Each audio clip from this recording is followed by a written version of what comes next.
মানুষের এই জীবনটা আসলে একটা ঘোরের মতো, একটা ঘুমের মতো।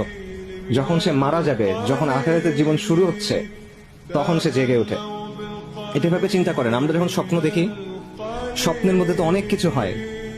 স্বপ্নের মধ্যে যখন মানুষ কোনো বিপদ দেখে সে ভয় পায়, স্বপ্নের মধ্যে যখন ভালো কিছু হয় তখন সে খুশি হয়, এবং স্বপ্নের মধ্যে মনে হয় কত ঘটনা ঘটতেছে অনেক সময় নিয়ে। কিন্তু যখন আপনি ঘুম থেকে উঠেন, তখন দেখবেন স্বপ্নের কথা আর মনে থাকে না, আচ্ছা আচ্ছা অল্প কিছু মনে থাকে, এবং মনে হয় এটা তো অল্প একটা সময় ছিল।